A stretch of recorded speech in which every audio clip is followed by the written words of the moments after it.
யாவரும் ஆண்டவரை துதிப்போம்.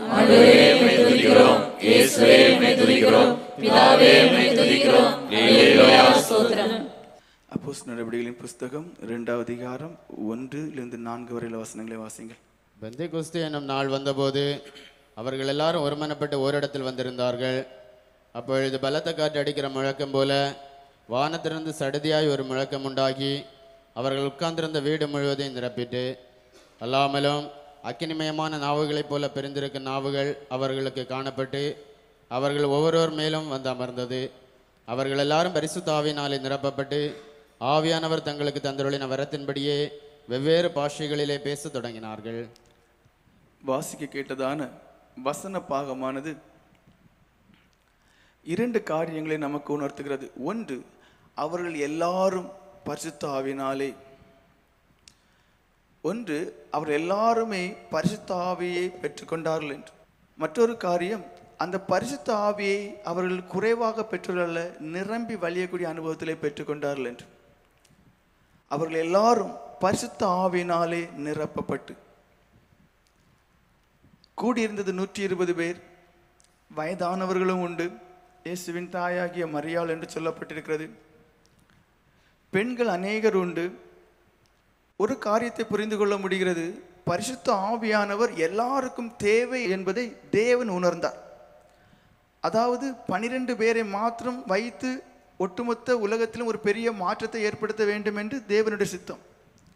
ஆனால் அங்கே கூடியிருந்ததான 12 பேரை மாத்திரம் அல்ல, 120 பேரை, 120 பேரையும் தேவன் அபிஷேகித்தார்.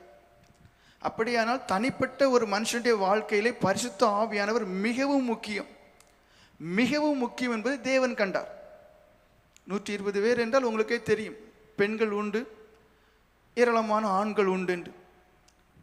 அந்த கூட்டத்திலே தேவன் அதன் பிறகு நீங்கள் சரித்திரத்தை எடுத்து பார்ப்பீர்களே ஆனால் அந்த 120 பேரையும் கொண்டு ஆண்டவர் கிரியை செய்தாரானால் இல்லை. ஆனால் ஒவ்வொரு மனுஷனுக்கும் ஒவ்வொரு மனுஷிக்கும் தேவ ஆவியானவர் தேவை என்பதை அவர் உணர்ந்தனாலேயே பெண்களை, அதாவது அந்த காலத்திலே யூதர்கள் முறைப்படி பெண்களை ஒரு பொருட்டாகவே எண்ண மாட்டார். அப்படிப்பட்ட காலத்திலே தேவன் அவர்களுக்கு முக்கியத்துவம் கொடுத்தார், அவர்களையும் அபிஷேகித்தார். கூடியிருந்த எல்லாருக்கும் வயதுகள் முக்கியமல்ல, ஆண் பெண் பால் முக்கியமல்ல, எல்லாருக்கும். அவருக்கு தெரியும் எல்லா மனுஷனுக்கும் எல்லா மனுஷிக்கும் பரிசுத்த ஆவியானவர் அவசியம் என்று. இந்த உலகத்திலே பரிசுத்தமாய் ஜீவிப்பதற்காக.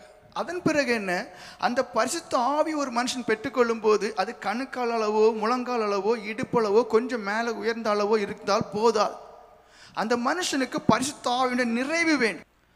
ஒரு நிறைவு அந்த மனுஷனுக்கு இருந்தால் மட்டும்தான் அந்த மனுஷன் பூரணமாகவே தேவ சித்தம் செய்ய முடியும் என்பதை தேவன் அறிந்தார். 2 காரியம்தான்.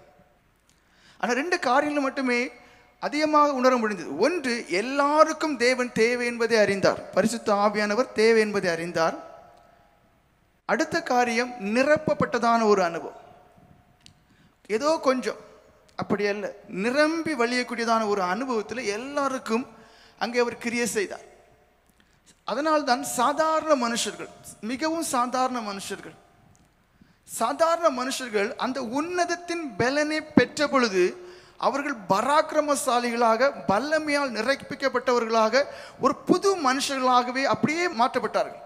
சாதாரண மனுஷர்கள், அதுவரைக்கும் பயந்தவர்கள், அதுவரைக்கும் மிகவும் பயந்தவர்கள், மனுஷர்களுக்கே பயப்படக்கூடியவர்கள், தங்களுடைய உயிரை குறித்து பயப்பட்டவர்கள், மரண பயம் உடையவர்கள், அடி நிந்தைகளுக்கு பயப்பட்டவர்கள். ஆனால் முழுமையான ஒரு மாற்றம், சாதாரண ஒரு காரியம் கிடையாது. அதன் பிறகு அடி நிந்தை அவமானங்களுக்கு அவங்க பயப்படவில்லை. ஏன், மரணத்தை குறித்து எச்சரிக்கும் போது கூட அவர்கள் பயப்படவில்லை, மரண தருவாயில் கூட அவர்கள் பயப்படவே இல்லை. காரணம், உள்ளே வந்து அமர்ந்ததான அந்த தேவ ஆவியானவர் யார் என்பதை அவர்கள் புரிந்து கொண்டார்கள். ஆதியாகமும் 6 அதிகாரம் 3வது வசனமும், எசேக்கியேல் தீர்க்கதரிசியின் புஸ்தகம் 37 அதிகாரம் 14வது வசனத்தை நீங்கள் வாசிப்பீர்களே ஆனால் என் ஆவி என்று சொல்லப்பட்டிருக்கு. வாசிங்கள். அப்பொழுது கர்த்தர், என் ஆவி போதும். எசேக்கியேல், என் ஆவியை உங்களுக்குள் வைப்பேன், நீங்கள் உயிரடைவீர்கள். போதும். இந்த பரிசுத்த ஆவியானவர் யார் என்கிறதான சரியான ஒரு அறிவு உங்களுக்குள்ள இல்லை. அதனால தான் அந்த ஆவியானுடைய கிரியை உங்களுக்குள்ளேயும் பெருகணும், உங்களுக்கு அருகில் உள்ளவர்களையும் அதில் அனல் மூட்டி எழும்பணுங்கிறதான உணர்வு உங்களுக்கு இல்லை. இப்பவும் பார்த்தா நம்முடைய ஜெபங்கள் அதிகமாக நீங்கள் பார்ப்பீர்களே, ஆனால் அங்கே என்னதான் இருக்கு? பல வார்த்தைகளே சொல்லி ஜெபிக்கக்கூடியதான ஜெபம் இருக்கே தவிர அந்த ஆவியானுடைய கிரியை உங்களுக்குள்ள வரும்போது கூட சிலர்ல என்ன பண்றீங்க தெளிவா தெரியும், அதை அப்படியே அமுக்கி அணைக்கக்கூடியவங்களா இருக்கு. உங்களுக்குள் இருக்கிறவர் யார் என்கிறத நீங்க இன்னும் புரிஞ்சுக்கிடல. அவர் சாதாரணவர் இல்லை, அவர் தேவன். ஒரு மனுஷனை அப்படியே மாற்றக்கூடிய, ஒரு மனுஷனை கம்ப்ளீட் டிரான்ஸ்ஃபர்மேஷன் பாங்க, அப்படியே அதை முற்றிலும் அந்த மனுஷனை இனி ஒரு மனுஷனாக மாற்றக்கூடியதான வல்லமை அதிகாரம் யாருக்கு இருக்குண்டா? அந்த பரிசுத்த ஆவியானவருக்கு இருக்கு. என் ஆவியை ஊற்றுவேன், என் ஆவி, இது என்ன? தேவனுடைய ஆவி, தேவனே உங்களுக்குள்ள வாசமா இருக்கக்கூடியதான ஒரு பாக்கியம். அப்ப அவர் உங்களுக்குள்ளே வாசமா இருந்து உங்களை ஏவி ஜெபிக்க தூண்டும் போது நீங்க என்ன பண்றீங்க? அதை அப்படியே அணைக்கிறீங்க. அப்படியே உங்களுடைய மாம்ச பலத்துல, உங்களுடைய பலத்துல என்ன பண்றீங்க? அதை அப்படியே அணைக்க சரி. அவர் துக்கப்படுவார், அணைந்து போவார், அப்படியே போய்விடுவார். அவர்கள் ஒவ்வொருவரும் என்ன செய்தார்கள்? தங்களுக்கு கொடுக்கப்பட்டதான அந்த வார்த்தையை அவர்கள் பேசினார்கள் என்று இருக்கு. எங்கேயோ இருக்கக்கூடியவர்கள் குறைக்கும் அந்த சவுண்டு கேட்டுச்சு. அந்த சவுண்டு அவ்வளோ வல்லமையா இருந்துச்சு. ரொம்ப தூரத்தில் இருந்தக்கூடியவங்க அவர்களுக்கு வரைக்கும் அந்த பாசைகளை கேட்க முடியுது. அவர்கள் தெளிவா இருந்தது. ஐயோ இது என்னவோ என்று அவர்களை பிரமிக்கத்தக்கவாறு இருந்தது. இப்போ எப்படி இருக்கு? யாருக்குமே கேட்காது. உங்களுக்குள்ள கிரியை செய்யக்கூடியதான அந்த பரிசுத்த ஆவியானவர் எப்படிப்பட்டவர், நம்ம எவ்வளவுக்கு அதுக்கு முக்கியத்துவம் கொடுக்கணுங்கிறதான உணர்வு என்ன வரல. ஆனால் நீங்கள் இடம் கொடுக்காம இருக்கிற வரைக்கும் உங்கள் ஜீவிதத்தில் ஒரு மாற்றம் வரப்போறதே கிடையாது. ஏன்னா அவர் ஒருவர் வேதம் தெளிவாக இருக்கு, தெளிவாக சொல்லுது. ஆதி சபையில் சாதாரண மனுஷர்கள், பயப்படக்கூடிய மனுஷர்கள், பேதைகள் அந்த ஆவியானவரை பெற்று அது நிறைவை பெறும்போது அவர் ஒவ்வொருவரும் பலப்படுத்தப்படுகிறார்கள். அவர்களுக்கே தெரியல அவருடைய பலன். அவர்கள் பேசும்போது மற்ற ஜனங்கள் அவர்களை எதிர்த்து பேச முடியல. அந்த வார்த்தைகள் அவ்வளோ அதிகாரம் உடையதாக இருக்கிறது, அவ்வளோ அறிவுபூர்வமாக இருக்கிறது. எல்லாருமே பிரமிக்கிறாங்க. இது எல்லாமே யாருடைய கிரியைகள்? பரிசுத்த ஆவியானுடைய கிரியை. இப்போ நீங்கள் என்ன பண்ணுறீங்க? அவரை அப்படியே ஒதுக்கி வச்சுட்டு மாம்சத்தில் ஜெபிக்கிறீங்க, மாம்சத்தில் பிரசங்கம் பண்ணுறீங்க, மாம்சத்தில் எல்லாமே செய்றீங்க. அவர் தூரமாகவே இருக்கிறார். என் ஆவி என்று சொல்லப்பட்டிருக்கு, என்னுடைய ஆவியை ஊற்றுவேன்னு சொல்லப்பட்டிருக்கு. ஒவ்வொரு ஊழியக்காரனும் ஆவிக்குரியவன். யோவான் சுவிசேஷம் 3:8 வாசிங்க. ஒவ்வொரு ஊழியக்காரனும் ஆவிக்குரியவன். காற்றானது தனக்கு இஷ்டமான இடத்துல வீசுகிறது, அதன் சத்தத்தை கேட்கிறாய், ஆகிலும் அது என்ன இடத்திலிருந்து வருகிறது என்றும் இன்ன இடத்துக்கு போகிறது என்றும் உனக்கு தெரியாது. ஆவியினால் பிறந்தவன் அவனோ, அவனும் அப்படியே இருக்கிறான் என்றார். ஒவ்வொரு ஊழியக்காரனும் ஆவிக்குரியவர்கள். ஊழியக்காரன் சொன்னாலே ஆவிக்குரியவன், தேவனுடைய ஊழியக்காரன். அந்த தேவன் ஆவியா இருக்கிறார், அவருடைய ஊழியக்காரன் அவன் ஆவிக்குரியவனாகவே இருந்தாக வேண்டும். அப்படியானால் அவன் ஆவி நிறைவு உடையவனாக இருக்க வேண்டும். காற்றுக்கு ஒப்பிட்டு சொல்லப்பட்டு, காற்று எங்கிருந்து வருது எங்கிருந்து போகும்னு தெரியாது. அந்த காற்றை யாருமே தடை பண்ண முடியாது. அந்த காற்றுக்கு அவ்வளோ ஒரு பலன் உண்டு. அது போகக்கூடிய வழியில் எதிராக இருக்கக்கூடிய எல்லாவற்றையும் என்ன செய்திரும்? அது இல்லாமலே ஆக்கிடும். அவ்வளோ பலன் உண்டு. ஆவிக்குரியவனும் அதே மாதிரி தான்.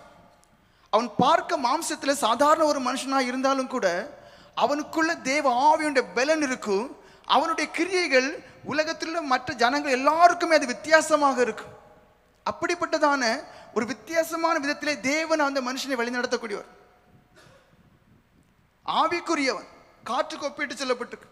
அவன் வழியில எதுவுமே குறுக்கிட முடியாது. சர்வ வல்லமையுள்ள தேவன் அவனுக்குள்ள இருந்து கிரியை செய்வார். சாதாரண மனுஷன் போல தான் இருப்பான். ஆனால் சந்தர்ப்பங்கள், சூழ்நிலைகள் வருகிற இடங்கள்ல அவன் கிரியை செய்கிற விதம் அது முற்றிலும் உலகத்தினுடைய பார்வைக்கு ஏற்றபடியே இருக்காது. அது அப்படியே வித்தியாசமா இருக்கும். அதான் ஆவிக்குரியவன், அதான் ஊழியக்காரனுடைய தன்மை. அவனால் சூழ்நிலைகளையும் மாற்ற முடியும், எந்த தடைகளையும் மாற்ற முடியும், எல்லாவற்றையும் ஜெயம் கொண்டவனா ஜீவிக்க முடியும். அவன் தான் ஆவிக்குரியவன். அந்த காற்றுடைய திசையில எது இருந்தாலுமே ஒண்ணுமே செய்ய முடியாது, அது மேற்கொண்டு தான் போ. அதே போல வல்லமை அதிகாரத்தை யாரை கொடுத்துரு? ஆவிக்குரியவன்ட கொடுத்துருக்காரு. பேதுரு அப்போஸ்தலனுடைய நிழல் அங்க கிரியை செய்துச்சு. பிலிப்பு சாதாரண ஒரு மனுஷன். அந்த மனுஷன் எவ்வளவு வேகமா ஓட முடியும், ஒரு இடத்துல இருந்து இன்னொரு இடத்துக்கு அப்படியே போக முடியுது அவனால. வேகமா ஓடக்கூடிய ரதத்துக்கு இணையா ஓட முடியுது, அதுக்கு மேல உள்ள போக முடியுது. ஆவிக்குரியம். எங்கிருந்து வந்தான் அதெல்லாம் தெரியவே செய்யாது. எங்க போனான் அதுவும் அந்த எத்தோப்பிய மந்திரிக்கு தெரியாது. அதுவும் ஆவிக்குரியம். ஒவ்வொருவரையும் கொண்டு ஆண்டவர் நியமித்து வைத்திருக்கக்கூடியதான, முன்குறித்து வைத்திருக்கதான அந்த காரியங்களை நிறைவேற்றுவதற்கு அவருக்கு பயன்படுத்த வேண்டும். நீங்க இடமே கொடுக்கல. பவுல் அப்போஸ்தலரை விரியம் பாம்பு கடிச்சிச்சு, அப்படியே உதறி போட்டார். எல்லாருக்குமே ஆச்சரியம். அதான் ஆவிக்குரியம். அவனை எந்த ஒரு சக்தி ஒன்றும் செய்ய முடியாது. அவ்வளவு வல்லமை உடைய பேதுரு அப்போஸ்தலரை பற்றி உங்களுக்கே தெரியும். பயப்படக்கூடிய ஒரு மனுஷன், தான் உயிரை காப்பாற்றணும்னு சொல்லி வாய்க்கு வந்து அப்படியெல்லாம் ஒளறி சபிச்ச மனுஷன். அந்த மனுஷனுடைய வாழ்க்கையை பாருங்க, அப்படியே மாறுது. அப்போஸ்தலர் நடவடிக்கைகளின் புஸ்தகம் 4ஆம் அதிகாரம் 10-12 வசனங்களை வாசிங்க. உங்களால் சிலுவையில் அறையப்பட்டவரும் தேவனால் மரித்தோரிலிருந்து எழுப்பப்பட்டவருமாயிருக்கிற நசரேயனாகிய இயேசு கிறிஸ்துவின் நாமத்தினாலேயே இவன் உங்களுக்கு முன்பாக சொஸ்தமாய் நிற்கிறான் என்று உங்கள் எல்லாருக்கும், இஸ்ரவேல் ஜனங்கள் எல்லாருக்கும் தெரிந்திருக்க கடவது. என்ன சொல்றாரு? உங்களால். நீங்க தான் கொன்னீங்க. அந்த ஆவிக்குரியவன் அவனுக்கு அதுக்கு பிறகு நம்மளை பிடிப்பாங்க, அடிப்பாங்க, கொல்லுவாங்க, அந்த எண்ணமே வராது. அதான் ஆவிக்குரிய. இப்போ நீங்கள் என்ன மாம்சத்தில் செய்கிறீங்க, அப்போ தொட்டும் பிடிச்சதுக்கும் பயந்து பயந்தே ஒவ்வொரு காரியங்களையும் பண்ணுறீங்க. தேவனால முழுமையாக உங்களை கொண்டு கிரியை செய்யவே முடியலை. 12ஆம் வசனம். அவராலே என்று வேறொருவராலும் ரட்சிப்பு இல்லை. நாம் ரட்சிக்கப்படும்படிக்கு வானத்தின் கீழங்கும் மனுஷர்களுக்குள்ளே அவருடைய நாமமே இல்லாமல் வேறொரு நாமம் கட்டளையிடப்படவும் இல்லை என்றான். சிலுவையில் அறையும் சிலுவையில் அறையும் தேவதூசனம் சொன்னதான மனுஷன் என்றெல்லாம் சொன்னார்களே, அது எல்லாம் என்ன செய்யறார்? பேதுரு அப்போஸ்தலர் நினைவூட்டுகிறார். நீங்க அற்பமா எண்ணுனீங்க, உங்களுடைய நியாயப்பிரமாணத்தை அவமாக்க வந்தார்னு நீங்க நினைச்சீங்க. அவர் இல்லை, அவர் தான் தேவன். அவரால் அன்றி உங்களுக்கு யாரு கிடையாது, ரட்சிப்பு இல்லை. அப்படின்னு அர்த்தம் என்ன? அவர் தான் மெஸ்ஸியான்னு சொல்றார். நீங்க காத்து காத்து இருந்து நீங்க அந்த வந்த மெஸ்ஸியாவே சிலுவையில் அரைஞ்சிட்டீங்க. நீங்கள் சிலுவையிலே அறைந்த, அதான் பேலன், அதான் ஆவிக்குரியவன். யாருக்கு முன்னாடி சொல்றாரு? சிலுவையில் அறைந்த அந்த ஜனங்களுக்கு முன்னாடியே சொல்றார். உங்களால், உங்களால், நீங்க தான் சிலுவையில் அரைஞ்சிங்க. நீங்க தான் இவர் மெஸ்ஸியா இல்லைன்னு சொன்னீங்க, நான் அவர் தான் தேவனே அப்படியே சொல்றார். 3ஆம் அதிகாரம் 14, 17, 18 வசனங்களை வாசிங்க. பரிசுத்தமும் நீதியும் உள்ளவரை நீங்கள் மறுதலித்து. இதெல்லாம் ஆழமா குத்தும், இதெல்லாம் ஆழமா குத்தும். அவர் தான் தேவனே சொல்றார். பரிசுத்தமும் நீதியும் உள்ளவரை நீங்கள் மறுதலித்து கொலைபாதகனை உங்களுக்காக விடுதலை பண்ண வேண்டும் என்று கேட்டு, சகோதரரே, நீங்களும் உங்கள் அதிகாரிகளும் அறியாமையினாலே இதை செய்தீர்கள் என்று அறிந்திருக்கிறேன். கிறிஸ்து பாடுபட வேண்டும் என்று தேவன் தம்முடைய தீர்க்கதரிசிகள் எல்லாருடைய வாக்கினாலும் முன்னறிவித்தவைகளை இவ்விதமாய் நிறைவேற்றினார். கிறிஸ்து அவங்க எதிர்பார்த்ததான அந்த மெஸ்ஸியா இவர் தான் சொல்லிட்ட. அதான் ஆவிக்குரியவன். அவன் துளி அளவும் பயமே இருக்காது. இவன் எங்கிருந்து வந்தான், இவனுக்குள்ள இந்த பலன் எங்க இருக்கு, இவனுக்குள்ள இந்த ஞானம் எங்க இருக்கு, அது எல்லாருக்குமே ஒரு பெரிய ஒரு புதிராகவே இருக்கும். அதான் ஆவிக்குரியவங்க. நம்ம மாம்சிய பிரகாரம் என்ன செய்யறோம்? நிறைய ப்ரிப்பேர் பண்றோம். மாம்சிய பிரகாரம் பல காரியங்களை செய்யறோம். உண்மையிலேயே ஆவிக்குள்ள ஆக ஆக அந்த ஆவியானுடைய வழிநடத்தக்குள்ள நீங்க இடம் கொடுத்து அவர் உங்களுக்குள்ள கிரியை செய்ய உங்களுடைய வாழ்க்கை அப்படி முற்றிலுமே மாறும். ஆனா தேவன் எப்படிப்பட்ட ஒரு வாழ்க்கையை, எப்படிப்பட்ட ஒரு ஊழியத்தை விரும்புகிறார்? ஆவிக்குரியவர்களாக முழுமையாகவே மாறி அவர் உங்களை ஆட்கொண்டு அவர் உங்களை கொண்டு கிரியை செய்யணும்னு விரும்புகிறார். ஏன்னா இது என் ஆவின்னு தேவன் சொல்லுகிறார். உன்னதத்தின் பலன். அவர் உங்களை ஒவ்வொருவரை அப்படியே மாற்ற விரும்புகிறார். ஒரு புதிதான ஒரு மாற்றம் வந்தாதான் சபையிலையும் ஒரு மாற்றம் வரும், ஊழியத்திலையும் ஒரு மாற்றம் வரும், பிரசங்கத்திலையும் ஒரு மாற்றம் வரும், ஜனங்களுக்குள்ளேயும் அது கிரியை செய்யும், ஜனங்களுக்குள்ள ஒரு பெரிய மாற்றம் வரும். ஆவியில ஆண்டவர் உங்களை நடத்தணும். ஆவிக்குரியவனா நீங்க இருந்தாலும் உங்களை நடத்த முடியும். ஆவிக்குரியவளா இருந்து ஆவியில் உங்களை ஆண்டவர் நடத்தும் போது நீங்க பேசக்கூடிய ஒவ்வொரு வார்த்தையும் அங்கே ஆழமா குத்தும். ஆவியினர் கிரியை செய்வார். அதான் 3000 பேர் ரட்சிக்கப்பட்டாங்க, 5000 பேர் ரட்சிக்கப்பட்டாங்க. அது தனி ஒரு மனுஷனால இல்லை. கொஞ்சம் யோசித்து பாருங்க. மைக் வச்சு பேசினாலே 3000 பேருக்கு சரியா கேட்காது. மைக்கே இல்லாத காலகட்டங்கள் எப்படி கேட்டிருக்கோம்? அப்ப எந்த அளவுக்கு கத்தி இருப்பாங்க அதை கொஞ்சமாவது கற்பனை பண்ணி பாருங்க. மைக் இருக்கு, 9 ஸ்பீக்கர் இருக்கு. இப்போ 9 ஸ்பீக்கர்ல எத்தனையோ இருக்கும். அவ்வளோ ஸ்பீக்கரும் 1500 பேருக்கே பத்தலை. இது மைக்கும் கிடையாது, ஸ்பீக்கரும் கிடையாது, ஒன்றும் கிடையாது. அந்த ஆவியாண்ட பலத்தில் அவங்க சுவிசேஷம் அறிவிக்கிறாங்க. அது ஒவ்வொருக்குள்ளையும் போய் சேருது, பெரிய மாற்றத்தை ஏற்படுது. நம்முடைய வாழ்க்கையை பாருங்க, அப்படியே போகும். சின்ன ஒரு எடுத்துக்காட்டு, பழைய ஏற்பாட்டு காலத்தில் சிம்சனை பற்றி உங்க எல்லாருக்குமே தெரியும். நியாயாதிபதிகளின் புஸ்தகம் 14வது அதிகாரம் 5-6 வசனங்களை வாசிங்க. அப்படியே சிம்சோனும் அவன் தாயும் தகப்பனும் திம்னாத்துக்கு போக புறப்பட்டார்கள். அவர்கள் திம்னாத் ஊர் திராட்சை தோட்டங்கள் மட்டும் வந்தபோது இதோ கர்ச்சிக்கிற பாலசிங்கம் ஒன்று அவனுக்கு எதிராக வந்தது. அப்பொழுது கர்த்தருடைய ஆவி அவன் மேல் பலமாய் இறங்கினதினால். எப்படி கர்த்தருடைய ஆவி அவன் மேல் பலமாய் இறங்கினதினால்? அதாவது அந்த ஆவியானவர் இல்லாம ஒண்ணுமே பண்ண முடியாது. அதாவது புதிய ஏற்பாட்டு காலத்தை பார்த்தா எப்படி இருக்கும்னா, நம்மளோடு கூட தேவன் வாசமா இருக்கு. அந்த காலத்துல, அதாவது பழைய ஏற்பாட்டு காலத்துல நீங்க பாத்தீங்கன்னா ஒவ்வொரு தேவைக்கும் தக்கவாறு தேவ ஆவியான அவங்களுக்குள்ள இறங்குவார். அப்புறம் அந்த காரியங்கள் முடியும் போது அப்படியே மாறி போயிடுவார். நியாயாதிபதிகள் புத்தகத்தில் நீங்க பார்த்தா அப்படிதான் இருக்கும்.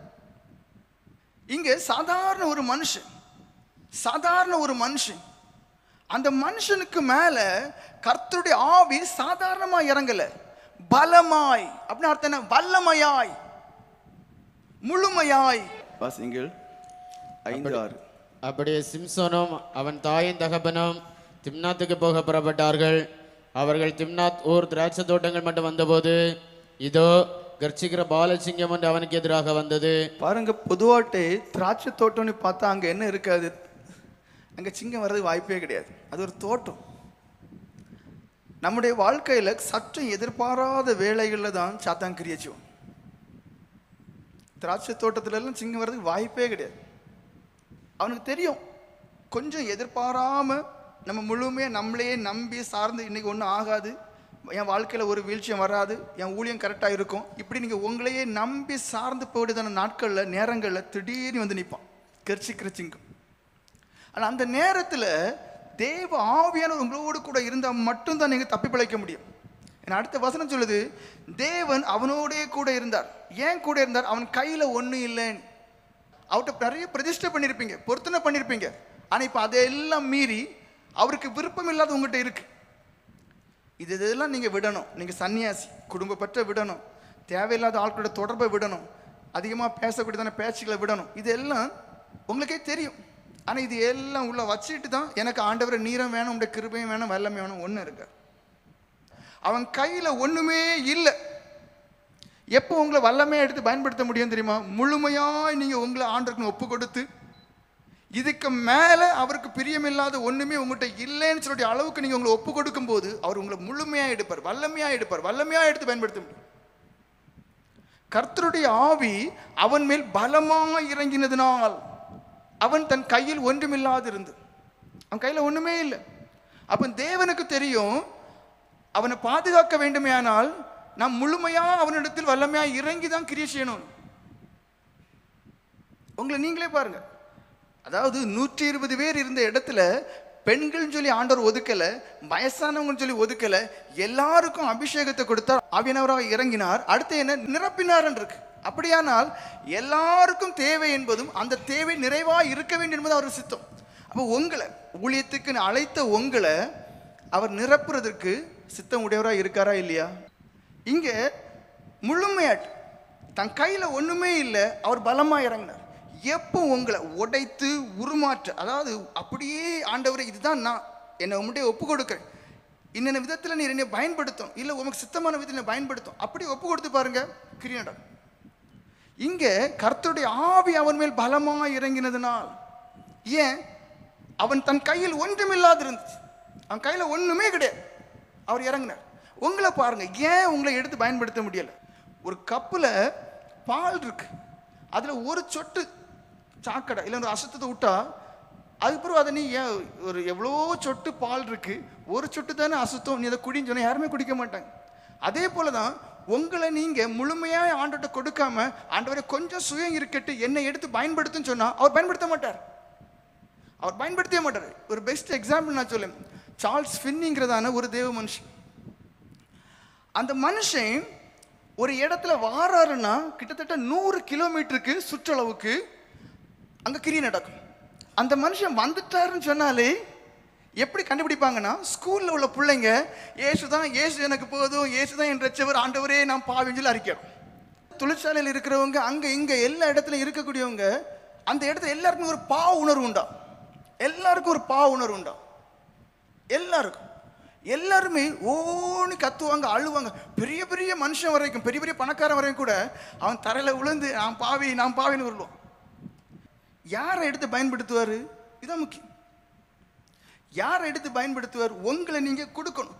இது எல்லாருக்குள்ளும் சுயம் இருக்கு, எல்லாருக்குள்ளும் கீழ்ப்படியாம இருக்கு, எல்லாருக்குள்ளும் நான்கிறது இருக்கு.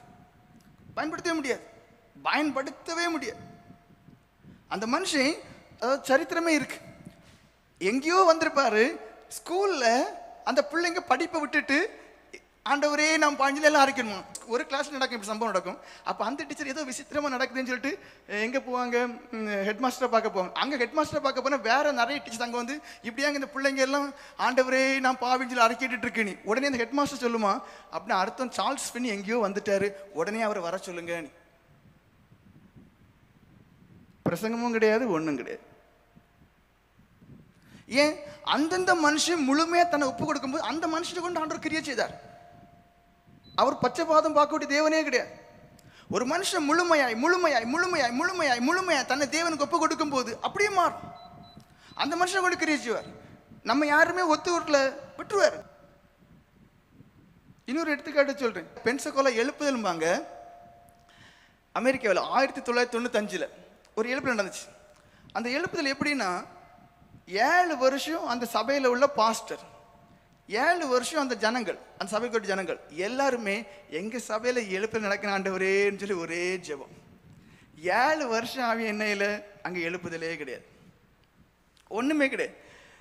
கடைசி என்ன ஆயிடுச்சு? அந்த பாஸ்டர் ரொம்ப சோர்ந்துட்டார்.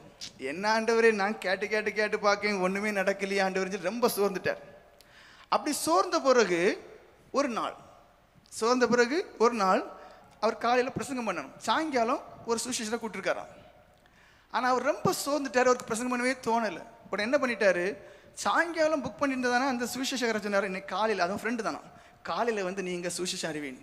அவர் சுவிசேஷம் அறிவிக்க வரும்போது பாருங்க, அங்கே அவ்வளோ ஒரு கிரியை. கிட்டத்தட்ட 3 வருஷத்துக்கு மேலே அந்த தேவாலயத்தில் கிரியை நடந்திருக்கு. பென்சகோலா, அது சொல்லுவாங்க பென்சகோலா எழுப்புதல்பாங்க. அமெரிக்காவில் ஒரு சர்ச்சில் கிட்டத்தட்ட 3 வருஷத்துக்கு அந்த சர்ச்சில் தேவ பிரசனம் நிறைஞ்சிருக்கு. உள்ள போகிறதுக்கு மக்கள் 10 மணிக்கு நின்னவங்களும் உண்டா. உள்ள வரக்கூடியவங்களுக்கு எல்லாருக்குமே பாவ உணர்வு. அதாவது பெரிய பெரிய பணக்காரன், பெரிய பெரிய பில்லியனர் வரைக்கும் இருந்த வரைக்கும் கூட அவங்க அந்த இடத்துக்கு போனால் அவங்க அதாவது அது தங்களுடைய பெருமையை அப்படி பெருமையாக இருக்குன்னு நினைக்கக்கூடியவங்க வரைக்கும் அழுது புலம்பி உருண்டு நான் பாவி என்னென்ன பாவம் செஞ்சு அறிக்கையிடத்தக்க வரவங்க கிரி நடக்கணும். எழுப்புதல் காரணம் என்ன? அங்குள்ள ஊழியக்காரர்களுடைய ஜெபம். காரணம் என்ன? அங்குள்ள ஜனங்களுடைய ஜெபம், விடாப்பிடியான ஜெபம். பரிசுத்த ஆவியானவர் ஊற்றப்படணும். சிம்சன் கையில ஒண்ணுமே இல்லை, அவர் பலமா இறங்கினார். இறங்கும் போது என்ன ஆகுது? ஒரு ஆட்டை, அதாவது நம்மளால ஒரு ஆட்டை கிழிக்க முடியுமா? கிழிக்க முடியாது.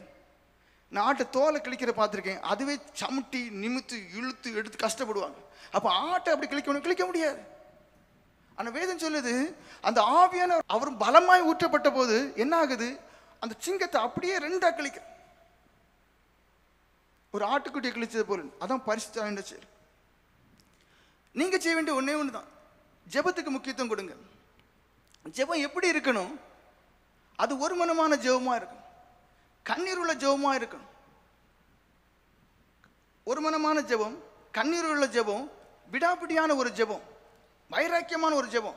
உங்களுக்காகவும் கிரி நடக்கிறதுக்காண்டி சபையில கண்டிப்பா கிரி நடக்கணும். அதுக்கு முக்கியமான காரியம் அதான் அந்த பென்சகோலா எழுப்புதலுக்கு சொன்னேனே, அங்க என்ன செய்தாங்க? அந்த பிரசங்கியாரும் ஜெபம் பண்ணாரு, மக்களும் ஜெபம் பண்ணாங்க. 7 வருஷம் கிரி நடந்துச்சு. கிட்டத்தட்ட 3 வருஷத்துக்கு மேலே. ஹிஸ்டரி என்ன சொல்லுதுன்னா, த லாங்கஸ்ட் ரிவைவல் அப்படின்னா 3 வருஷத்துல இருந்து 5.5 வருஷம் வரைக்கும் போச்சுன்னு சொல்றாங்க. அந்த இடத்துல போறவங்களுக்குள்ள எல்லாம் ஒரு பிரசன்னம், அந்த கிரி அப்படி இருக்கும். அதுக்கு ஜெபம் ரொம்ப முக்கியம். பாரத்தோட கூடிய ஜெபம், ஒரு மனதோட கூடிய ஜெபம், கண்ணீரோட கூடிய ஜெபம், உணர்வோட கூடிய ஜெபம், விடாப்பிடியான ஒரு ஜெபம். ஜெபம் 4 மணிக்கு பண்றேன்னு இல்லை, பாரத்தோட. உங்களை குறித்த பாரம், ஆத்மாக்களை குறித்த பாரம், சபையை குறித்த ஒரு பாரம் உங்களுக்கு இருந்து அதுக்கு ஜெபம் பண்ணி பாருங்க, அப்படி ஒரு மாற்றம் வரும். ஜெப குறையுள்ள ஒரு சபை வீழ்ச்சி அடை. ஆனா ஜெபம் அதிகமாய் பண்ணக்கூடிய ஒரு சபை, ஜெபம்னு அதிகம்னா என்ன அர்த்தம்? உணர்வோட தேவனுக்கு பிரியமான விதத்துல விட வேண்டியவங்களை விட்டு அந்த ஜெபம் பண்ணக்கூடிய அந்த பரிசுத்தமான அனுபவத்தோட இருந்து ஜெபம் பண்ணக்கூடிய ஒரு ஜெபம், அது சபையில இயற்கைக்கு அப்பாற்பட்ட விதத்துல அற்புத அடையாளங்களோடு கிரியை செய்யும். அது கிரியை செய்யும், சபையில பெரிய எழுப்பு உண்டாக்கும். அடுத்த காரியம் என்ன? உபவாசம். இந்த காலகட்டத்தில் உபவாசங்கிறது ஒரு வேண்டாத ஒரு காரியமாக ஆகி போயிடுச்சு. ஆனால் ஆதி சபையில் தூணாக கருதப்பட்டது உபவாசம். உபவாசம் நீங்கள் பண்ணும்போது உங்களுடைய நோக்கம் ஒருமனப்படும். அது உங்கள் ஜெபத்தில் ஒரு வலிமை தரும். நீங்கள் உபவாசம் பண்ணி ஜெபம் பண்ணும்போது அந்த ஜெபத்துக்கு ஒரு வலிமை உண்டாகும், ஒரு பலன் உண்டாகும். அந்த நோக்கம் ஒருமனப்படும். அது இன்னும் ஒருமனப்பட்டு ஊக்கமாக ஜெபம் பண்ணலாம். அது எப்படிப்பட்ட ஜெபம்? உபவாசத்தோடு கூடிய ஒரு ஜெபம், ஒருமனமான ஒரு ஜெபம் இருந்துச்சுன்னா நிச்சயம் கிரியை செய்வார். ஏன்னா ஆதி சபையில் ஆண்டவர் அப்படியே கிரியை செய்தார். அந்த கிரியை அவ்வளோ பயங்கரமாக இருந்துச்சு. காரணம் என்ன? உபவாசம் இருந்துச்சு. பேதுரு அப்போஸ்தலருடைய வாழ்க்கையும் உங்களுக்கு தெரியும். ஆளு மத்தியான வேலை என்ன செய்ய உபவாசம் பண்ணி ஜெபம் பண்ணிட்டு இருந்தாருன்னு பைபிளில் இருக்கு. பவுல் அப்போஸ்தலருடைய வாழ்க்கை இருக்கு, அநேக நாட்கள் உபவாசத்திலும் இருக்கு. அதில் ஒருமனமாக உணர்வோட ஆண்டவர் உங்களை கொண்டு வல்லமையாக கிரியை தக்கவாறு அந்த ஜெபத்தில் ஒரு வலிமை இருக்குதா? அதை யோசித்து பாருங்க. இல்லை எல்லா ஜெபத்தையும் போல அது இருக்குன்னா நான் சொல்லுவேன் நீங்கள் மாறணும். உபவாச ஜெபம் அதுக்கு வல்லமை இருக்கு. அடுத்த காரியம் என்ன? அந்நிய பாஷையில் நிரம்பி ஜெபம் பண்ணக்கூடியதான ஒரு அனுபவம். எபேசியர்கள் நிருபம் 6ஆம் அதிகாரம் 18ஆம் வசனம் வாசிங்க. எந்த சமயத்திலும் சகலவிதமான வேண்டுதலோடும் விண்ணப்பங்களோடும் ஆவியினாலே ஜெபம் பண்ணி அதன் பொருட்டு மிகுந்த மன உறுதியோடும் சகல பரிசுத்தவான்களுக்காகவும் பண்ணும் வேண்டுதலோடும் விழித்துக் கொண்டிருங்கள். யூதா நிருபம் 20ஆவது வசனம் வாசிங்க. நீங்களோ பிரியமானவர்களே, உங்கள் மகா பரிசுத்தமான விசுவாசத்தின் மேல் உங்களை உறுதிப்படுத்திக் கொண்டு பரிசுத்த ஆவிக்குள் ஜெபம் பண்ணி. ஜெபம் பண்ணணும்னு சொன்னேன், ஒரு மனமாக ஜெபம் பண்ணணும்னு சொன்னேன், உணர்வோடு ஜெபம் பண்ணணும்னு சொன்னேன், விடாப்பிடியாக ஜெபம் பண்ணணும்னு சொன்னேன், வைராக்கிய வாஞ்சியோட ஜெபம் பண்ணணும்னு சொன்னேன், கண்ணீரோட ஜெபம் பண்ணணும்னு சொன்னேன், மண்டாடி ஜெபம் பண்ணணும்னு சொன்னேன். அடுத்து என்ன? அதில் உபவாசத்தை கொஞ்சம் சேருங்க. ஏன்? அந்த ஜெபத்தில் ஒரு வலிமை உண்டாகும். அந்த காரியத்தை ஆண்டவர் அதிக நிச்சயமாக தானியேல் தீர்க்கதரிசி அவர் சில காரியங்களை அடைய வேண்டியிருக்க என்ன செய்றாரு? உபவாசிக்கிறார். அதாவது உங்களுக்குன்னு கொடுக்கப்பட்ட அந்த உபவாச நேரத்தில் என்ன செய்யுங்க? ஒரு மனமாக உணர்வோட அதை பூர்ணமான ஒரு அனுபவத்தோட அந்த உபவாசத்தை கை கொண்டு என்ன செய்யுங்க? ஜெபிங்க. அடுத்த முக்கியமான ஒரு காரியம், நீங்க ஆவியானுடைய கிரியைக்கு இடம் கொடுத்து பரிசுத்த ஆவிக்குள்ள ஜெபம் பண்ணி தான் ஆகணும்.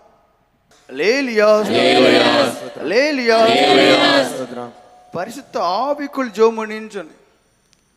இடம் கொடுங்க, இடம் கொடுங்க. உங்களுக்கு ஒரு வார்த்தை சரி தான், 2 வார்த்தை சரி தான், கிடைக்க கிடைக்க கிடைக்க கிடைக்க என்ன செய்யுங்க? இடம் கொடுங்க, ஜெபம் பண்ணுங்க. தெளிவா இருக்கு. ரோமர் நிருபம் 8ஆம் அதிகாரம் 26ஆம் வசனம் சொல்லுது, வாக்கு கடங்காத பெருமூச்சோட ஜெபம் பண்ணுங்க. நீங்க வாயை திறந்து இது இதுக்குன்னு சொல்லி உங்களுக்காகவும், நீங்க இதுக்குன்னு சொல்லி சபைக்காகவும், நீங்க இதுக்குன்னு சொல்லி கிரியைக்காகவும் நீங்க ஜெபம் பண்றது காட்டிலும் அவருக்கு தெரியும் எதுக்கெல்லாம் ஜெபம் பண்ணணும்.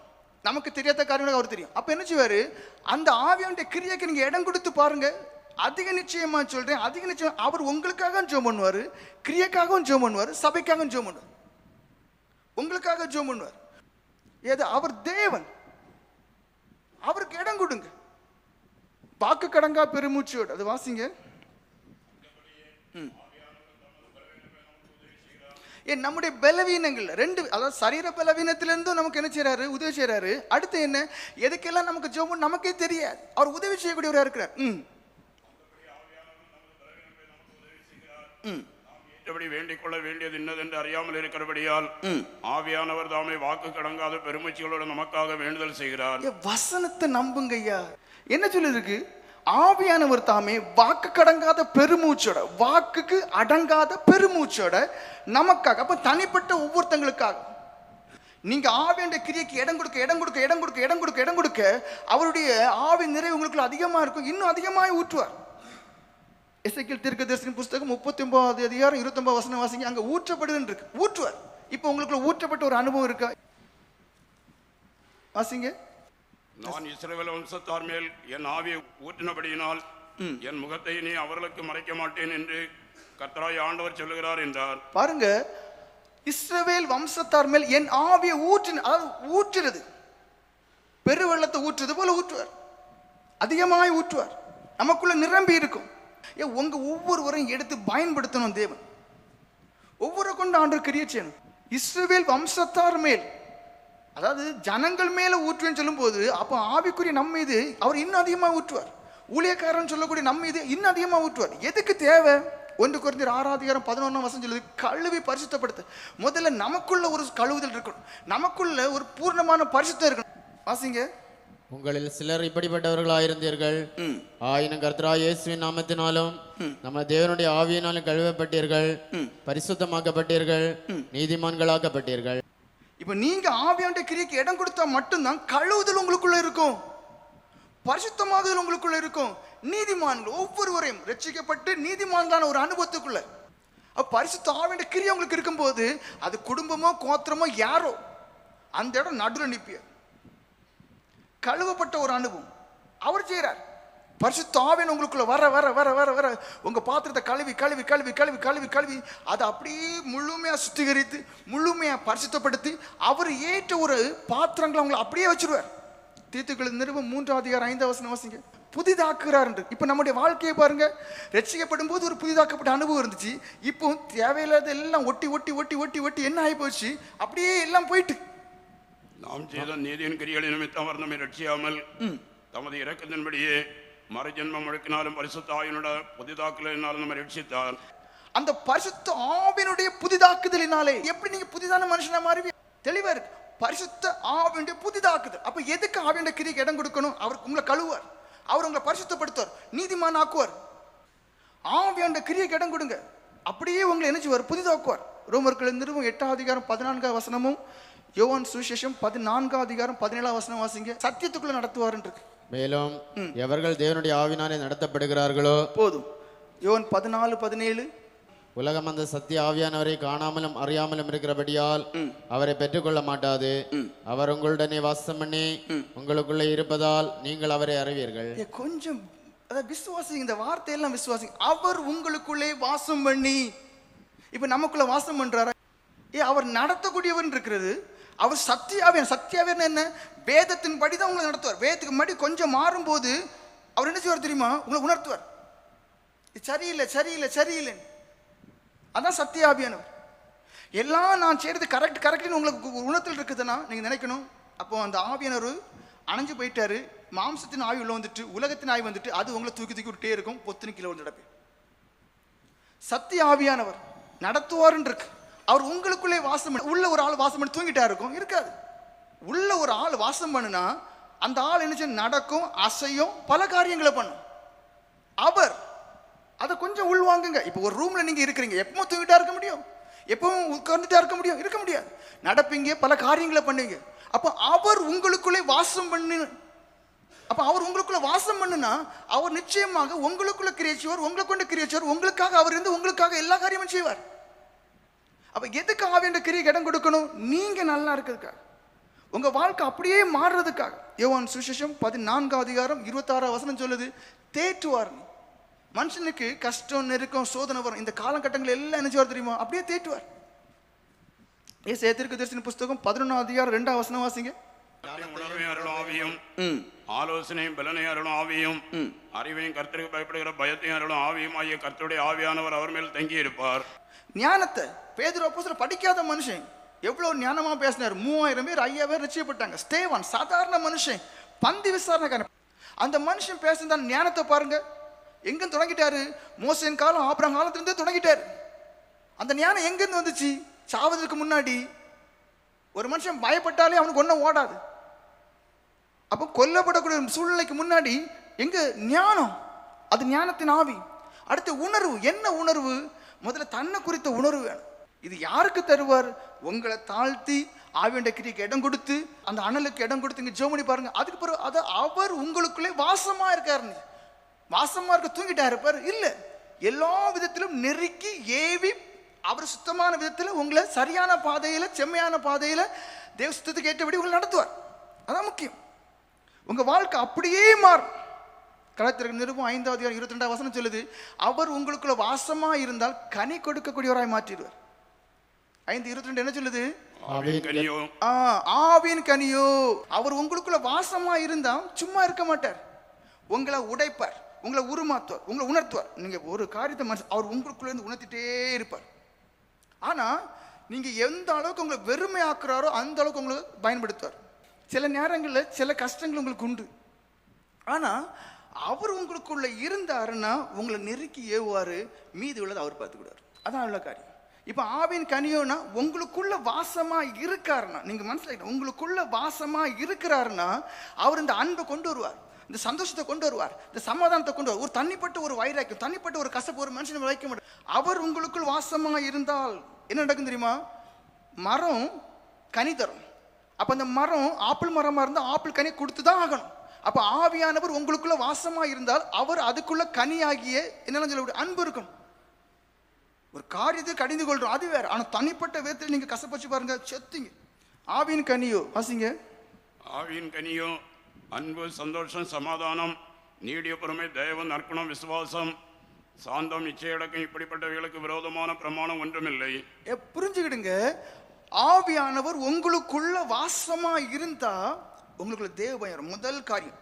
ஏன்னா நான் அடிக்கடி யோசிப்பேன், அதாவது இயேசு கிறிஸ்து குழந்தை பருவத்தில் இருக்கும் போதும் அவர் தேவ பயத்திலும் வளர்ந்தாருன்னு இருக்கு.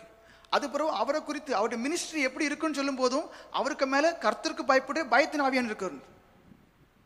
அப்போ நம்ம எம்மாத்திரம், நான் அடிக்கடி அப்போ நான் எவ்வளவு பயப்படணும்? என்னை ஆண்டவர் நோக்கி பார்க்கணும்னா அந்த வசனத்தின்படி எல்லாம் என் ஜீவன் இருக்கணும். ஏன்னா அவர் என்ன சொல்றாரு, நீ அன்பு செய்யறியா, என் கற்பனைகளை கைக்கொள். அப்ப நான் கற்பனைகளை கை கொள்ள மாட்டேன், ஆனா ஆண்டவர் உங்களை நான் ஸ்நேகிக்கிறேன். நான் ஜெபம் பண்ணும்போது அப்பா பிதாவனே நல்லா சொல்றேன், முடிஞ்சு போச்சு. என் வசனத்துக்கு நடுங்கிறனே நோக்கி பார்ப்பேன். அப்போ நம்ம உங்களை நீங்க பாருங்க, உங்களுக்கு கசப்பு இருக்கா? கசப்பு கிருபைய இல்லாமாக்கும், போக்கடிக்கும். பரிசுத்த ஆவியானவர் உங்களுக்குள்ள வாசமா இருப்பாரே, ஆனா பரிசுத்த ஆவியானவர் உங்களுக்குள்ளே வாசமா இருப்பாரே ஆனால், அவர் உங்களுக்குள்ளே வாசமா இருப்பார் ஆனால் கனி கொடுப்பார். ஏன்? அவருடைய கிரியை வெளிப்படுமே.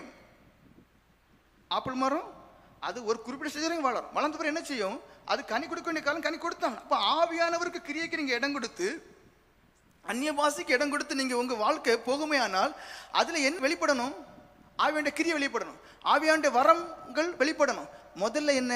கனிகள் வெளிப்படும். அது என்ன? அன்பு, சமாதானம், சந்தோஷம், நற்குணம், விசுவாசம், இச்சையடக்கம், எல்லாம் அங்க இருக்கு. தயவு, இரக்கம் எல்லாமே அங்க இருக்கு.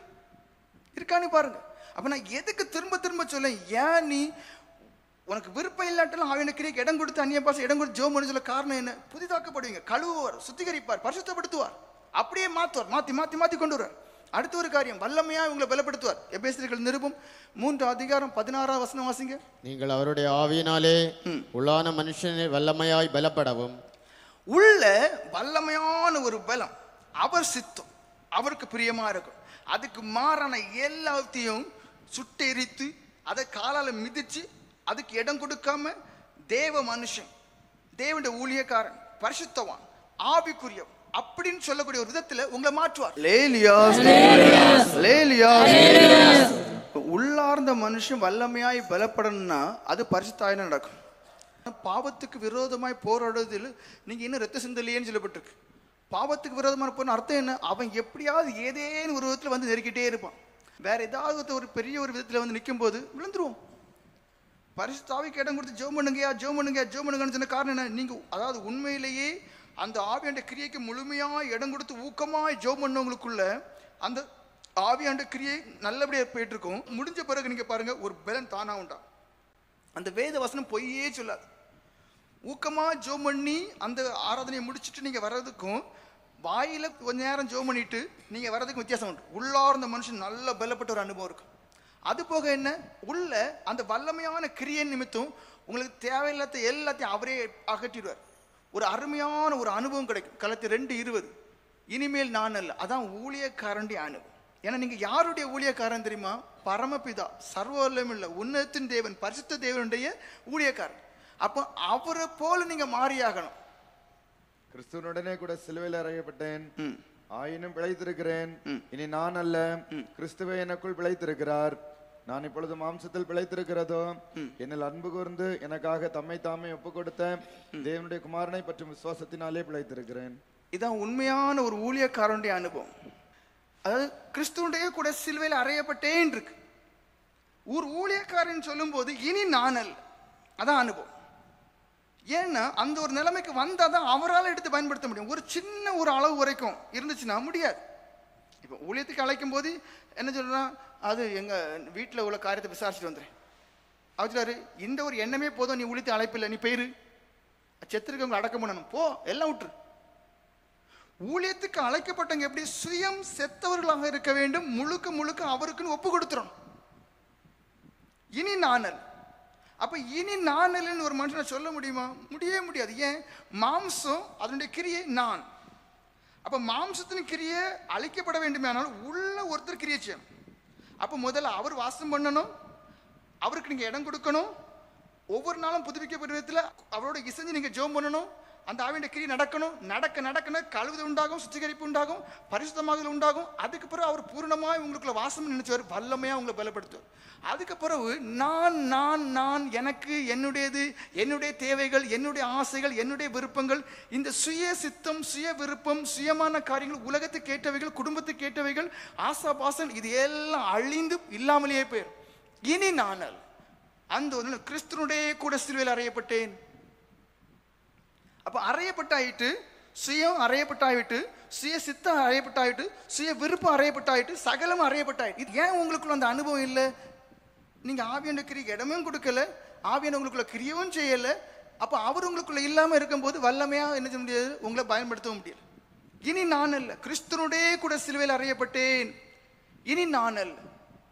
அவருக்காக ஒரு வாழ்க்கை, அவருக்காகவே பிழைத்திருக்கக்கூடிய ஒரு வாழ்க்கை, அதான் அவர் விரும்புறார். உங்களுடைய வாழ்க்கை நீங்க பாருங்க. சிலருக்கு என்னதுமா தோணும், இந்த அனுபவம் எல்லாம் எனக்கு கிடைக்குமா? எல்லாருக்கும் கொடுப்பார். அதான் முதல்லயே தொடங்கும். எப்படி தொடங்க தெரியுமா? பொம்பளைங்க இருந்தாங்க, அதுல வயசானவங்க இருந்தாங்க, அவங்களையே ஆண்டவர் என்ன பண்ணாரு? அபிஷேகித்தார், நிரப்புனார். எல்லாருக்கும் ஒரே மாதிரி அப்படி நிரப்பிட்டார். அப்புறம் வரங்கள் வித்தியாசப்படும், ஒரு நிரப்புதல கொடுத்தார். அப்ப ஊழியத்துக்கு நீ அழைக்கப்பட்ட உங்களை கொண்டு ஆண்டவர் கிரியை செய்ய மாட்டாரா? கிரியை செய்வதற்கு சுத்தமா இருக்காரு. அப்ப கிரியை செய்ய வேண்டுமானால் உங்களை அதிகமா நிரப்பணும். ஒரு எக்ஸாம்பிள் சொல்றேன். லூக்கா எழுதின சுவிசேஷம் 15ஆம் அதிகாரம் 28-31 வரைக்கும். அப்பொழுது அவன் கோபமடைந்து உள்ளே போக மனதில்லாதிருந்தான். தகப்பனோ வெளியே வந்து அவனை வருந்தி அழைத்தான். இது மூத்த குமாரன் இளைய குமாரன் உள்ள காரியம். இது மூத்த குமாரன் வெளியே நிற்கிறான். சரி. அவன் தகப்பனுக்கு பிரதியுத்தரமாக, இதோ இத்தனை வருஷ காலமா நான் உமக்கு ஊழியம் செய்து. அதாவது இங்க பாருங்க, இளைய குமார், இது முக்கியமான ஒரு கருத்தை நீங்க உள்வாங்கணும். உங்களுக்குள்ள விசுவாசம் வரணும். எப்படி அந்த ஸ்தானத்துல உள்ளவங்க வாங்குறாங்கன்னு அவங்க கேட்டு வாங்குறாங்க. அப்ப நீங்களும் அந்த அனுபவத்தை கேட்டு வாங்கணுங்கிறதான ஒரு தாகம் வாங்கி இருக்குன்னு தான் சொல்றேன். இளைய குமாரன் விட்டு போயிட்டான். இளைய குமாரன் தகப்பனை விட்டு போயிட்டான். மூத்த குமாரன் யாரு கூட இருக்கான்னு தெரியுமா? தகப்பனோடு கூட இருக்கான். ஆனா தன் தகப்பனோடு கூட இருக்கிறவனுக்கு அந்த தகப்பனோடு உள்ள உறவு சரியா இல்லை. அவன் தகப்பனை தகப்பனா பார்க்கல, எஜமானா பார்க்கறான். அவன் தகப்பனு கீழே இவன் ஒரு வேலைக்காரனா தான் பார்க்கறான். அந்த தகப்பனை தகப்பன் சொல்லி கூப்பிட்டதும் கிடையாது. இங்க என்ன சொல்றான்? இத்தனை வருஷ காலமாய் நான் உமக்கு ஊழியம் செய்து. ஒரு காலம் உடைய கற்பனை மீறாதிருந்தும். தொடர்ந்து வாசிங்க. இத்தனை வருஷ காலமாய் நான் உமக்கு ஊழியம் செய்து ஒரு காலம் உடைய கற்பனை மீறாதிருந்தும் என் சிநேகிதரோட நான் சந்தோஷமா இருக்கும்படி நீர் ஒரு காலம் எனக்கு ஒரு ஆட்டுக்குட்டியாவது கொடுக்கவில்லை. பாருங்க, அவன் அவ்வளவு செல்வந்தத்துக்கு எல்லாத்துக்குமே சொந்தக்காரன் இவன். ஆனா அது எல்லாமே இனி ஒரு நபருடையது, தாம் பராமரிக்கக்கூடிய ஒரு எண்ணம் தான் அவனுக்குள்ள இருந்திருக்கு. அவன் ஒரு ஆட்டை கொண்டு போய் சந்தோஷமா அதை வெட்டி 4 பேர் சாப்பிட்டு இருந்தா தகப்பன் கண்டிப்பா கேட்டிருக்க மாட்டான், என் பிள்ளை சந்தோஷமா இருக்கட்டு. அது அவனுக்குள்ள பொருள். ஏன்னா தொடர்ந்து வாசிக்கும் போது இருக்கு, எல்லாம் உன்னுடையது, எல்லாம் உன்னுடையது. ஆனா அவன் ஒரே வீட்டுல இருந்து தகப்பனோடு பேசி உறவாடி இருந்தாலும் கூட அவனுடைய மனநிலை வித்தியாசமா இருந்துச்சு. தொடர்ந்து வாசிங்க. வேசிகளிடத்தில் உம்முடைய ஆஸ்தியை அழித்து போட்ட உம்முடைய குமாரனாகிய இவன் வந்தவுடனே கொழுத்த கண்டை இவனுக்காக அடிப்பித்தீரே என்றான். அதற்கு தகப்பன், மகளே, நீ எப்போதும் என்னோடு இருக்கிறாய், எனக்குள்ளதெல்லாம் உன்னுடையதா இருக்கிறது. அந்த தகப்பனுக்கு என்ன தெரியுமா? எனக்குள்ள எல்லாமே என் பிள்ளைக்கு தான். அப்போ ஒரு ஆட்டுக்குட்டியை கொண்டு போயிருந்தாலும் சரி, ஒரு மாடையே கொண்டு போய் வெட்டி அவங்க சந்தோஷமா இருந்த வரைக்கும் இந்த தகப்பன் கவலைப்பட்டிருக்காது, சந்தோஷப்பட்டிருக்கும். ஆனா ஒரே வீட்டுல இருந்துட்டு அந்த தகப்பனை இவன் நெருங்கி ஒரு தகப்பன உறவுல இல்லை. அந்த பொருட்களை அவன் யாரோ ஒரு ஆளுக்கு ஊழியம் செய்யறத அவன் நினைச்சுக்கிட்டான்.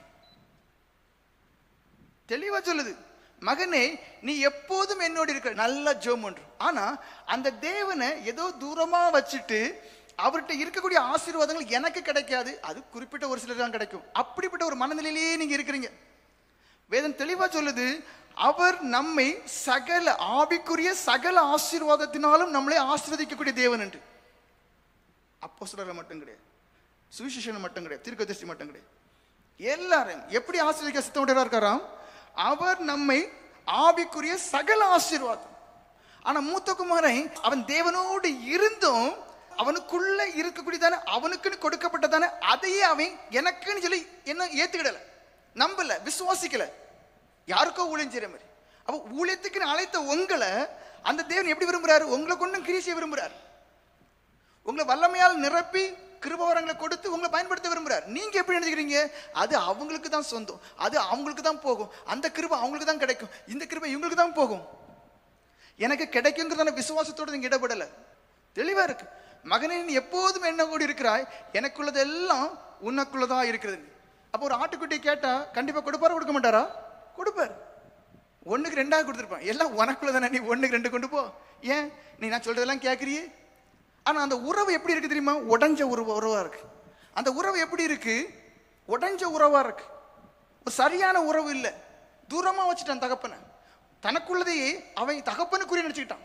இப்ப நீங்க அது தேவனுக்குரியது, அவருக்கு சித்தமானவங்களும் கொடுப்பாரு. பயப்படுங்க.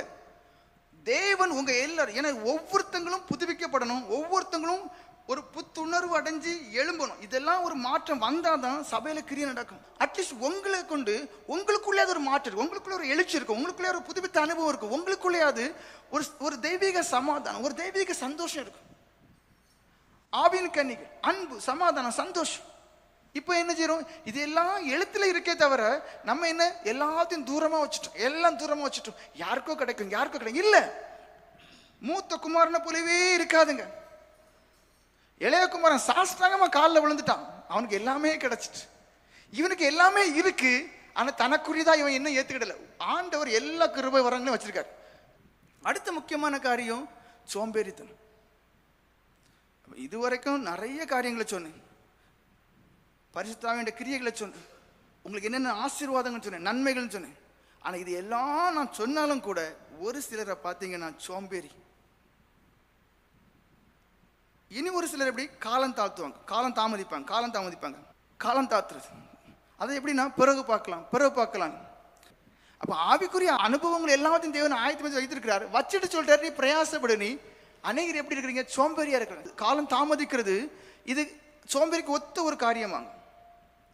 எப்படி பிறகு பார்க்கலாம், பிறகு ஜெபம் பண்ணலாம். காலம் ஓடிடும். அதுக்கு பிறகு என்ன ஆயிரும்? ஒரு அனுபவம் இருக்கு. நீங்க இத்தனை வருஷம் வளர்ந்துருக்கிறீங்க, இத்தனை வருஷம் ஆவிக்குரியன்னு சொல்றீங்க, இத்தனை வருஷம் ஊழியம் பண்றீங்க, உங்களுடைய வளர்ச்சிக்கு ஏற்ற ஆவின் கனிகள் இருக்கா? இப்போ ஒரு மரம் சின்னதா இருக்கும்போது ஒரு சக்காப்பழம் காய்க்கும், இல்ல 2-3 மாங்காய் காய்க்கும். அதே மரம் கொஞ்சம் பெருசா வரும்போது கொஞ்சம் நிறைய காய்க்கும். கொஞ்சம் நல்லா பெருசா வர அதுல எல்லா கொப்புகள்லையும் எங்கேயுமே என்ன இருக்கும்? கனிகள் இருக்கும். அப்ப அதுக்கு ஏற்றபடி உங்களுடைய ஆவிக்குரிய ஜீவியத்தில் ஒரு வளர்ச்சி இருக்கணும். நீதிமொழிகளின் புஸ்தகம் 20வது அதிகாரம் 4வது வசனம் வாசிங்க. சோம்பேறி குளிர்றதென்று விழமாட்டான். போதும். இங்க எப்படி உளுறதுக்கு போகல, கேட்டா உடம்பு குளிருது. நீ வெளியிலே சிங்கம் வீதியிலே முளையுண்பேன் என்று சோம்பேறி சொல்லுவான். எப்படி? 22:13 வெளியில சிங்கம். ஏன் நீ வெளியில போல, ஏன் நீ உன் காரியத்தை பண்ணல, ஏன் அந்த இடத்துக்கு போய் அந்த காரியத்தை பண்ணலன்னு கேட்டா, வெளியில சிங்கம் இருக்கு, வெளியில போனா என்ன கொன்னுருவாங்க. இது எதுக்கு இந்த இடத்துல கொண்டு வரேன்? ஏதேனும் ஒரு காரியத்தை சொல்லுங்க. இப்போ ஏன் நீ வயல்ல போய் உழ போகலன்னு கேட்டா குளிருது. இது ஒரு நல்ல ஒரு பதிலா? இல்ல. ஏன் நீ வெளியில போய் உன் காரியத்தை பண்ணல, உன் ஊழியத்தை பண்ணல, வெளியில ஏன் போகலன்னு கேட்டா வெளியில சிங்கம் இருக்கு, வெளியில போனா என்ன, நான் என்னை கொண்டு விடுவாங்க. இது ஒரு ஏற்றுக்கொள்ளக்கூடியதான ஒரு பதிலா? இல்ல. யாரு சொல்லுது? சோம்பேறி சொல்லுவோம். யாரு சொல்லுது?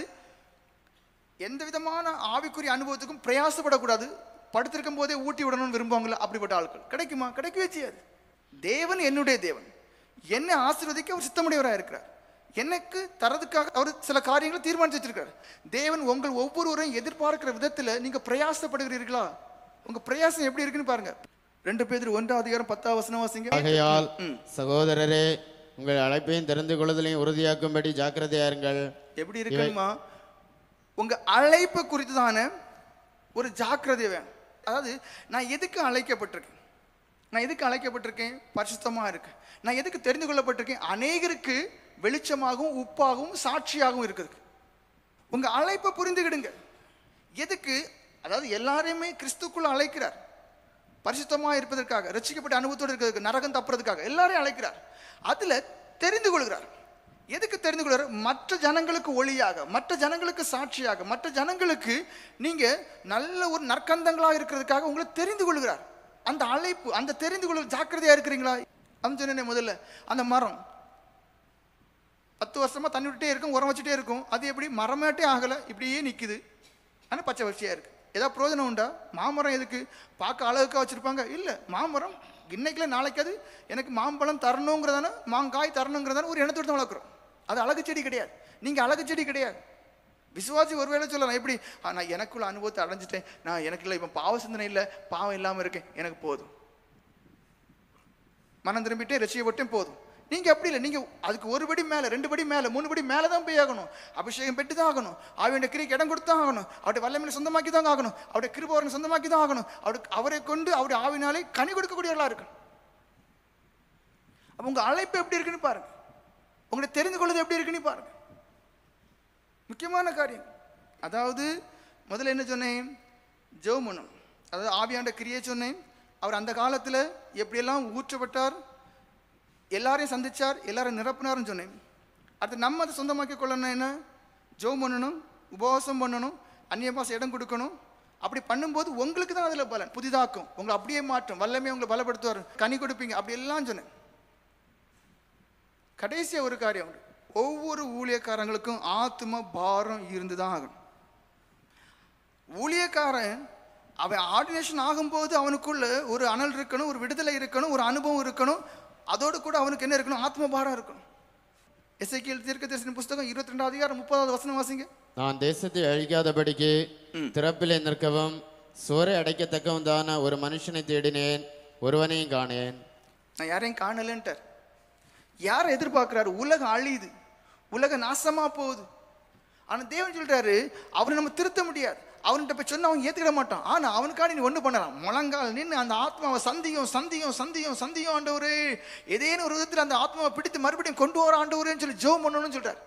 அப்படி நான் தேசத்தை அழிக்காதபடிக்கு, கெட்டு போனான், பின்மாறி போனான், மனம் திரும்பல, தேவன் சமூகத்துக்கு வரல, சுவிசேஷம் கேட்க வரல, வீட்டில் பிரச்சனை பண்றான். அப்போ நான் அவனை அழிக்காதபடிக்கு அவனுக்காக திறப்பிலே நிற்கவும் சூரை அடைக்கும் தக்கவார் ஒரு மனுஷனை தேடினேன், ஒருவனையும் காணேன். ஆதியாகமம் 18 அதிகாரம் 22வது வசனம் வாசிங்க.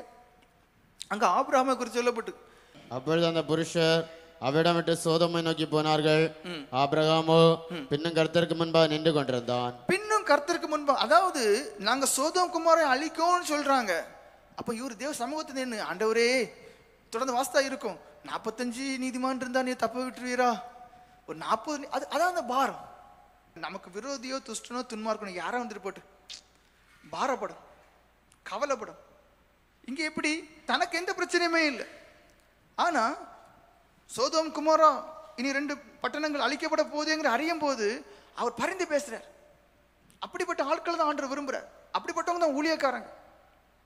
6 சங்கீதம் 22, 23 அங்க மோசேயை குறித்து சொல்லப்பட்டிருக்கு. வாசிங்க. தங்கள் இரட்சகரான தேவனை மறந்தார்கள், ஆகையால் அவர்களை நாசம் பண்ணுவேன் என்றார்.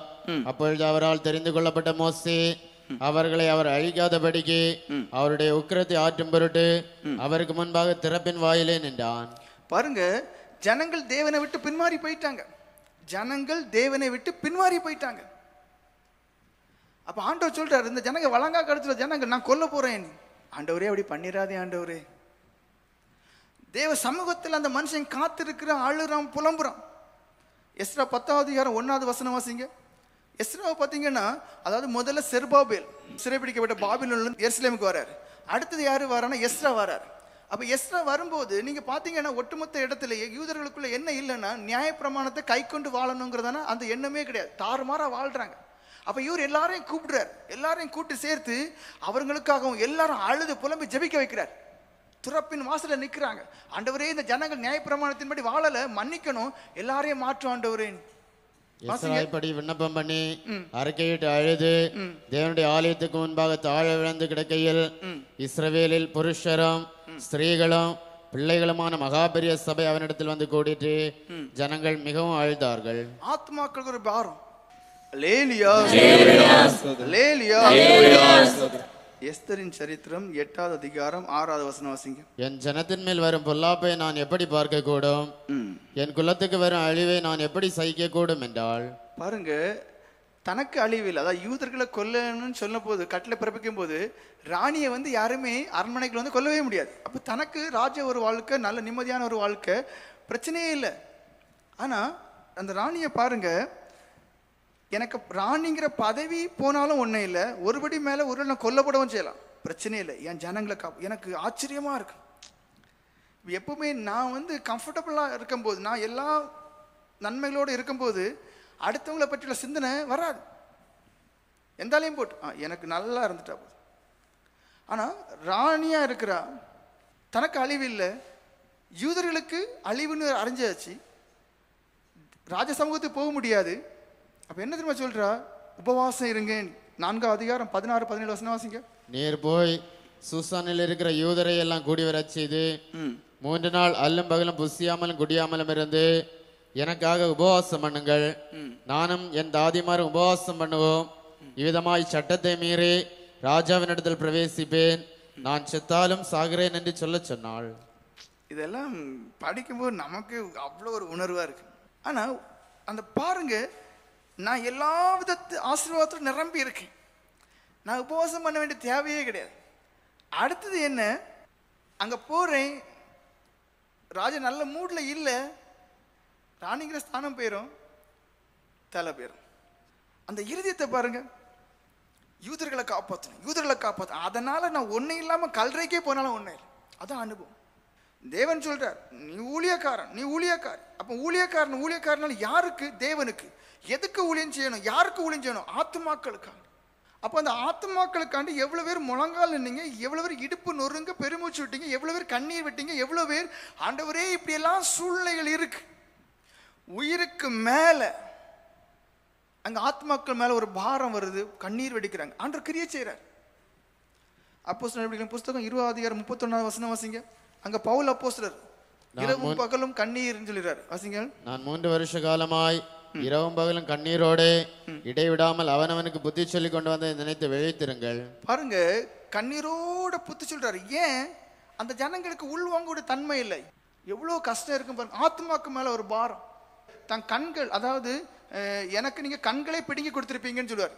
நீங்க அப்ப என்ன நல்லா வச்சுக்கிட்டீங்க, நீங்க எனக்கு வந்து உங்க கண்களை எனக்கு பிடிங்கி தருவீங்க. நீ அது எதுக்கு சொல்லாருன்னா, அவருடைய வாழ்க்கையில ரெஸ்டே இல்லை, அவ்வளோ பிரயாசம்.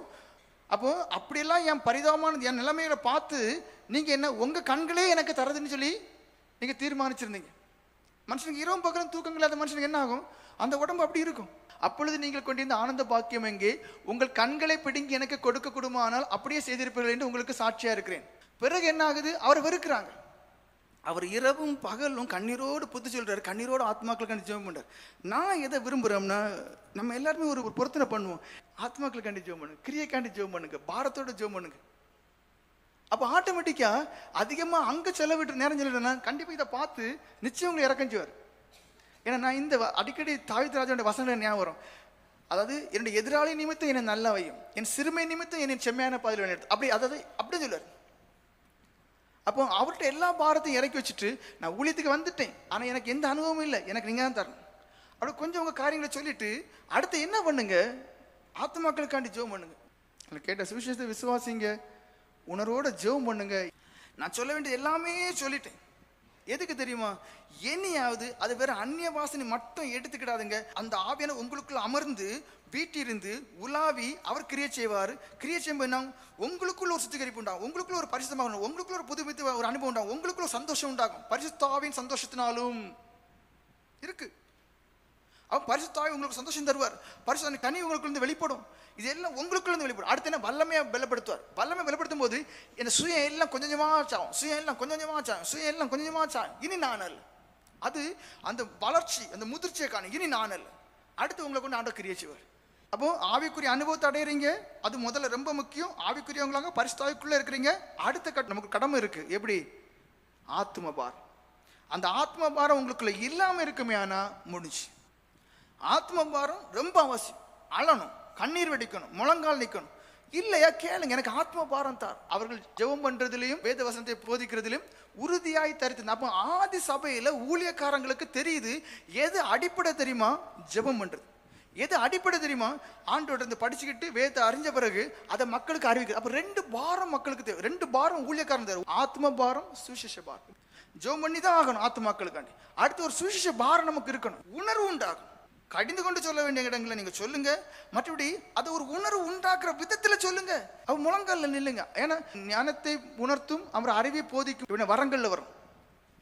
எப்படி ஞானத்தை உங்களுக்கு கொடுப்பாரு, அது உங்களை உணர்த்தி கிரியச்சதுக்கு வர இருக்கும். ஞானத்தை போதிக்கும் வசனமும் ஞானமா போதிக்கும். அவங்க தப்ப உணரணும். அப்ப ஞானமா போதிக்கணும். எப்படியெனில் ஒருவனுக்கு ஆவியினாலே ஞானத்தை போதிக்கும் வசனமும் வேறொருவனுக்கு அந்த ஆவியினாலே அறிவை உணர்த்தும் வசனமும் போதும். அப்போ அது உணர்த்துற விதத்தில், அது உங்களுக்கு முன்னாடி ஜனங்கள் இருக்கிறாங்க. அப்ப நீங்க உங்களுக்கு முன்னாடி இருக்கக்கூடியவங்களை குறித்த அறிவு இருக்கணும். இவ்வளவு பேர் ரசிக்கப்படலை, இவ்வளவு பேர் பின்மாற்றமான நிலைமை இருக்கு, இவ்வளவு பேர் அனுபவம் இருந்தவங்க அது சைஸ்ல இருக்கு. அப்போ அவங்களுக்கு உணர்வு உண்டாகிற விதத்துல உங்க பிரசங்கம் இருக்கு. நீங்க ஒரு வசனம் எடுக்கிறீங்களா, எடுங்க. அந்த வசனத்தை எப்படியாவது அவங்களுக்குள்ள உணர்வு கொண்டு வரணும். ஜெபம் பண்ணுங்க. கேட்ட சுவிசேஷத்தை விசுவாசிங்க. ஆவியாண்ட கிரியைக்கு நீங்க முதல்ல இடம் கொடுக்கணும். 2வது ஆத்ம பாரம் உங்களுக்குள்ள இருக்கு. ஆண்டவர் உங்கள்கிட்ட கணக்கு கேட்பார். ஏன்னா வேதத்தில் நீங்கள் நிறைய வசனத்தை படிச்சு பாருங்க, அங்கே எல்லாம் இருக்கு. உக்ரானக்காரன் அப்படின்னு இருக்கு. எல்லாத்தையும் கணக்கு கேட்குறாரு. அப்போ நிச்சயமா நம்மள்ட்ட கணக்கு கேட்பார். நீ எத்தனை ஆத்மாக்களை ஆதாயப்படுத்திருக்க, நீ எவ்வளோ பிரயாசப்பட்ட, நீ எனக்கு என்ன செய்தா. அதான் பவுல் அப்போஸ்தலர் சம்மதிக்கணும். அவர் கண்ணெல்லாம் போயிட்டு ஆளை சவுலா இருக்குமே கீழே விழுந்து கிடக்காரு. நான் என்ன செய்ய நீர் சித்தமா இருக்கிறீர். ஆச்சரியமா இருக்கு. நான் என்ன செய்ய நீர் சித்தமா இருக்கிற, நான் என்ன செய்ய நீ சித்தமா இருக்கிறீர் அப்படின்னு அர்த்தம் என்ன? அதுதான் தேவ சித்தம். இதான் அந்த இடம். அங்க எப்படி இருக்கு? முள்ளு குறுக்குது, இடம் பாறை மாதிரி இருக்கு. அந்த இடத்த நீங்க என்ன செய்யணும்? கிண்டி பறக்கி மக்களை கொண்டு வரணும். அந்த இடத்துல மக்கள் கல்லு மாதிரி இருக்காங்க, ரட்சிப்பின் கிரியை நடக்கல. அங்க நீங்க முழங்கால் நிற்கணும், அங்க நீங்க கண்ணீர் வடிக்கணும், அங்க நீங்க அந்த கற்பாறைய கண்ணீர்னால நனைச்சு என்ன செய்யணும்? அது அருமையான தண்ணீர் உள்ளதான இடம் மாற்றணும். அவன் கிரியைக்கு இடம் கொடுங்க. அது உங்களுக்கு நல்ல சுத்திகரிப்பு தரும். இன்னும் அதுக்கு இடம் கொடுக்கணும். அவர் புடமிடுவார். நமக்கு எதுக்காண்டி ஜோமன் நமக்கு தெரியாது. சார் வரைக்கும் ஜோமிட்டு இருக்கலாம். ஆனா அவர்கிட்ட கொடுத்துருங்க. அப்புறம் ஆத்ம பாரத்தோடுங்க. உங்க வாழ்க்கை ஆத்ம பாரம். ஒரு போராட்டமான ஒரு வாழ்க்கை வாழ பிரயாசப்படுங்க. லூக்குவாமா இருந்துறாங்க. அதாவது அப்படி ஒரு குளிர்ந்த ஒரு அனுபவத்தோடு அப்படி இருந்துறாங்க. சரி, கேட்ட சுவிசேஷத்தை விசுவாசிங்க. ஊக்கமா ஜோம் பண்ணுவோம். கர்த்தர் உங்களை ஆசீர்வதிப்பாராக. ஆமீன்.